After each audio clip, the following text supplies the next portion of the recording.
Olá, eu sou Felipe Novaes, advogado, professor de Direito Civil de vocês, e a gente fala hoje sobre a constituição das pessoas jurídicas.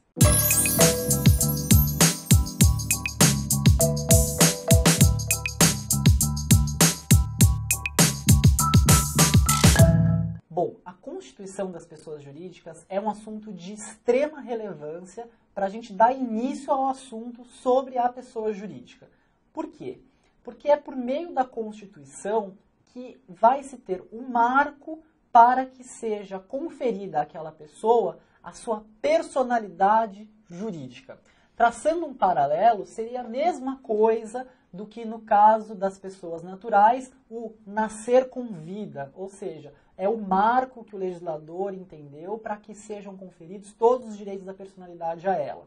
No caso das pessoas jurídicas, é a constituição delas. Mas é importante que se diga que antes mesmo da constituição da pessoa jurídica, é possível que ela seja titularizada de diversos direitos e deveres. Então, calma lá. Segundo grande parte da doutrina, na verdade, só deveres, tá? Porque a gente está falando de uma situação em específico. Mesmo que a pessoa jurídica não seja constituída formalmente, é possível que ela seja sujeito passivo de uma ação judicial, ou seja, ré em uma ação judicial. É possível que se, por exemplo, você teve o seu direito afrontado por uma pessoa jurídica irregular, você demande em face dessa pessoa jurídica. Olha, aquele bar me prejudicou e etc. Vamos pôr no âmbito dos direitos trabalhistas.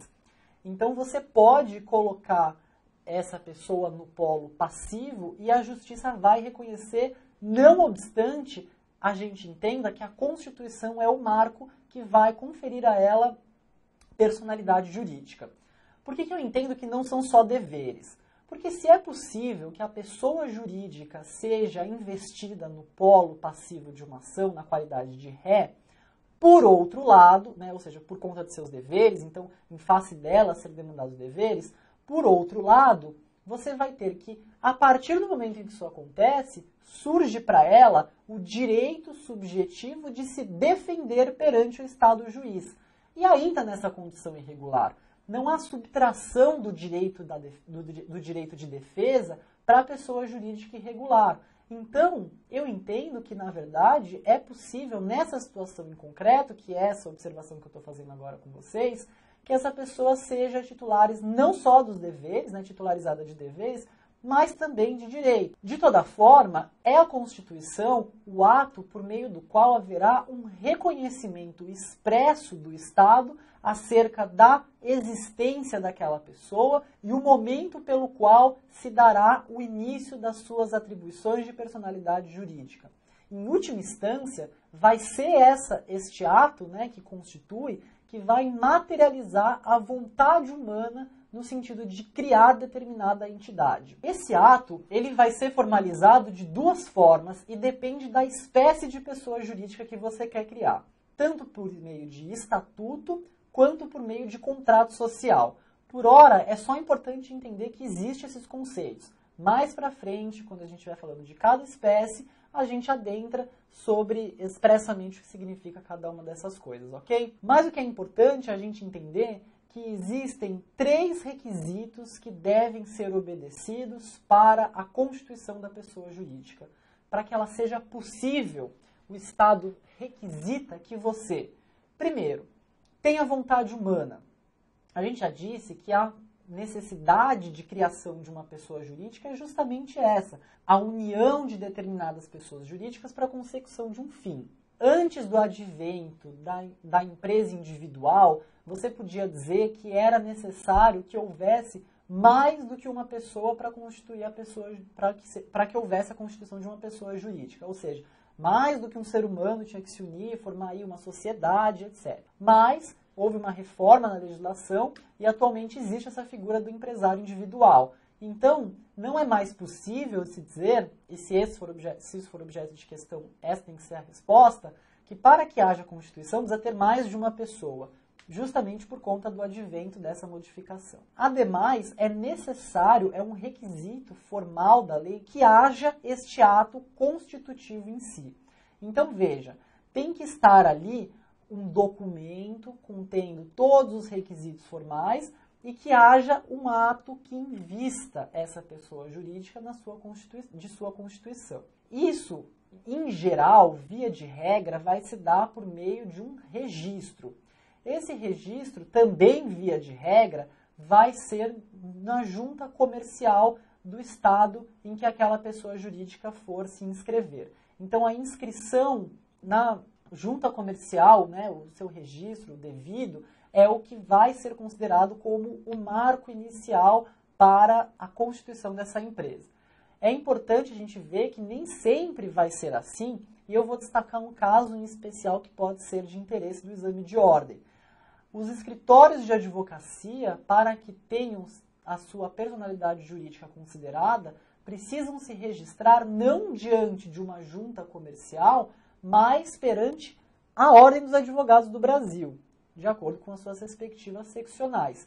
Esse é o marco para essa sociedade em específico. Veja então que existem as suas exceções, mas a regra geral é essa.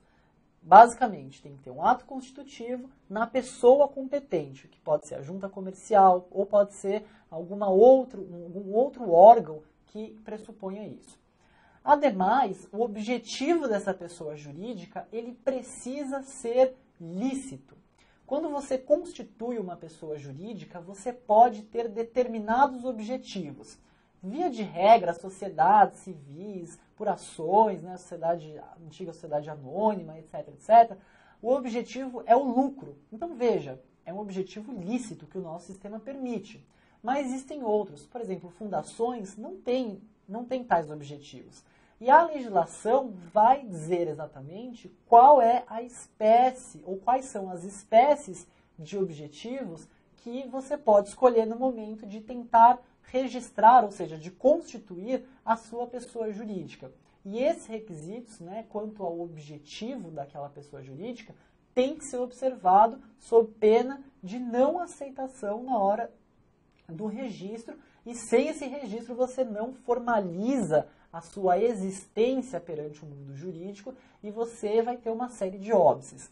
Mais uma vez, quando a gente for tratar sobre cada espécie, fica mais fácil de se enxergar assim, a gente vai retomar quais são os objetivos possíveis. Então a gente já viu, por exemplo, fundação tem que ter objetivo moral, religioso, etc.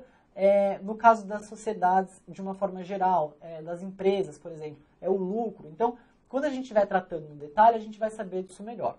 Por hora, importa saber que tem 3 requisitos que têm que ser obedecidos. Vamos retomá-los.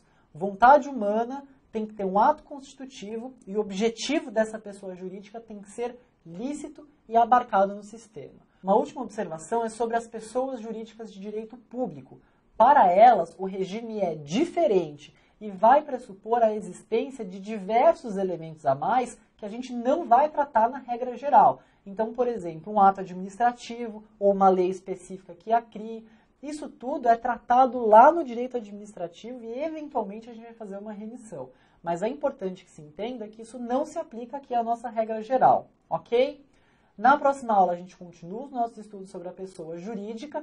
Eu continuo reforçando aqui o pedido para que vocês nos ajudem, já que não tem essa contrapartida financeira, porque é importante para o nosso projeto, que curta, compartilhe e divulgue nas redes sociais os nossos vídeos e que também se inscreva no canal do GETUSP. Muito obrigado mais uma vez e a gente se vê na próxima aula.